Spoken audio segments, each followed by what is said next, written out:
భద్రతా మండలిలో పాకిస్తాన్ ఉక్కిరిబిక్కిరి. పహల్గాం దాడికి బాధ్యత ఎవరు వహిస్తారు? ఈ సమయంలో క్షిపణి పరీక్షలేంటి? వరుస ప్రశ్నలు వేసిన సభ్యదేశాలు, ప్రకటన జారీకి నిరాకరించిన సభ్యదేశాలు, భారత్తో సఖ్యత కూర్చుకోవాలని హితవు.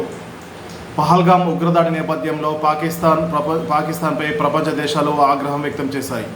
ఐక్యరాజ్య సమితి భద్రతా మండలి సమావేశంలో అమాయకత్వంగా నటించాలని ఆ దేశం చేసిన ప్రయత్నాలను బెడిసికొట్టాయి. పైగా సభ్య దేశాలు కఠినమైన ప్రశ్నలకు పాకిస్తాన్ ఎదుర్కోవాల్సి వచ్చింది. పాక్ మధ్య ఉద్రిక్త పెరగడంపై సోమవారం న్యూయార్క్లోని ఐక్యరాజ్య సమితి భద్రతా మండలిలో అంతర్గత చర్చ జరిగింది. పహల్గాం ఉగ్రదాడి నుంచి దృష్టి మళ్లించేందుకు పాకిస్తాన్ ఎప్పటిలా కాశ్మీర్ అంశాన్ని ప్రస్తావించగా భారత్ గట్టిగా బదిలిచ్చింది. ఉగ్రదాడిని సభ్య దేశాలు ముక్త కంఠంతో ఖండించాయి. ఈ దాడికి ఎవరు బాధ్యత వహిస్తారని ప్రశ్నించాయి. భారత్ కుట్ర పన్ని తనకు తానే పహల్గాం దాడి చేసుకొని పాక్పై నిందలు మోపుతుందన్న దారుణ వాదనలను సభ్య దేశాలు తోసిపుచ్చాయి.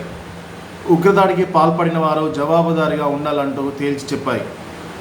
పహల్గాం దాడిలో లష్కరే తోయిబా పాత్రను కూడా సభ్య దేశాలు ప్రశ్నించాయి. మతం ఆధారంగా అమాయక ప్రజలను ఉగ్రవాదులు చంపడంపై ఆందోళన వ్యక్తం చేశాయి. దీంతో ఐరాస భద్రతా మండలిలో పాకిస్తాన్కు గట్టి ఎదురుదెబ్బ తగిలిందని చెప్పుకోవచ్చు. అయితే పాకిస్తాన్ చేయదలుచుకున్న తీర్మానం ప్రకటన రెండూ జారీ చేయలేదు. ఉద్రిక్తలు పెరిగేలా పాకిస్తాన్ వరుసగా క్షిపణి పరీక్షలు నిర్వహించడంపై భద్రతా మండలి నిలదీసినట్టు సమాచారం. మండలిలోని శాశ్వత సభ్యత్వం లేని దేశాల్లో పాకిస్తాన్ ఒకటి.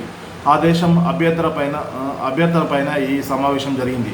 భారత్కు వ్యతిరేకంగా తీర్మానం చేయించాలని పాక్ తొలుత భావించింది. ఈ అంశాన్ని అంతర్జాతీయంగా చేద్దామనుకుంది. అయినా ఏ దేశమూ దానితో చేయి కలపలేదు. పైగా పాకిస్తాన్ చేసిన ప్రయత్నాలను ఆ దేశాలు తిప్పికొట్టాయి. దాదాపు గంటన్నర పాటు జరిగిన ఈ సమావేశం ఎలాంటి తీర్మానాలు లేకుండానే ముగిసింది.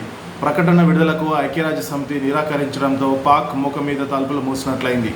బహిరంగంగానే అణుబాంబులు బెదిరింపులకు దిగుతున్న పాకిస్తాన్పై సభ్య దేశాలు ఆందోళనకు వ్యక్తం చేశాయి. ఇటీవల క్షిపణి పరీక్షలు నిర్వహించడాన్ని కూడా ప్రశ్నించాయి. అది ఉద్రిక్తలు పెంచి ప్రాంతీయ అస్థిరత్వానికి దారితీస్తాయనేసి సభ్య దేశాలు పాకిస్తాన్పై మండిపడ్డాయి. భారత్తో ద్వైపాక్షిక చర్చల ద్వారానే సమస్యను పరిష్కరించుకోవాలని ఆయా దేశాలు పాకిస్తాన్కు సూచించాయి. పాకిస్తాన్ చేసిన కుటిల ప్రయత్నం విఫలమైంది.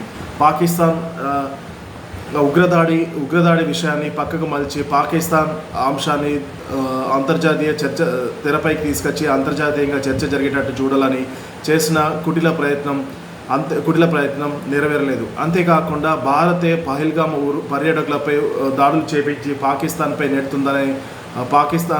నెడుతుందనేసి దారుణమైన ఆరోపణలను ఐక్యరాజ్య సమితి సభ్య దేశాలు తీవ్రంగా ఖండించాయి. అంతేకాకుండా భారత్ పక్క దేశమైన పాకిస్తాన్ అణుబాంబులో వేస్తామంటూ భారత్ను బెదిరించడం, వరుసగా క్షిపణి పరీక్షలు చేయడం ఇది ప్రాంతీయ అస్థిరత్వానికి గురి చేస్తాయని, ఇది ఈ రెండు దేశాల మధ్య కాకుండా మతం ఆధారంగా మనుషులను చంపడం ఏంటని పాకిస్తాన్కు సభ్య దేశాలు తీవ్రమైన హెచ్చరికలు జారీ చేశాయి. అంతేకాకుండా ఈ ఉగ్రదాడికి బాధ్యతలు ఎవరు వహిస్తారు, వరుసగా క్షిపణుల పరీక్ష జరపడం ఏంటి, భారత్ వరుసగా ప్రశ్నలు కురిపించడంతో పాకిస్తాన్కు ఏమి తోచలేని పరిస్థితులు ఎదురైంది. అంతేకాకుండా పాకిస్తాన్ గంటన్నర పాటు జరిగిన సమావేశంలో పాకిస్తాన్ పదే కశ్మీర్ అంశాన్ని లేవనెత్తడంతో సభ్య దేశాలు పాకిస్తాన్ వైఖరిని తీవ్రంగా ఖండించాయి. భారత్తో దౌత్యపరమైన చర్చల ద్వారానే సమస్యలను పరిష్కరించుకోవాలనేసి సభ్య దేశాలు పాకిస్తాన్కు సూచించాయి.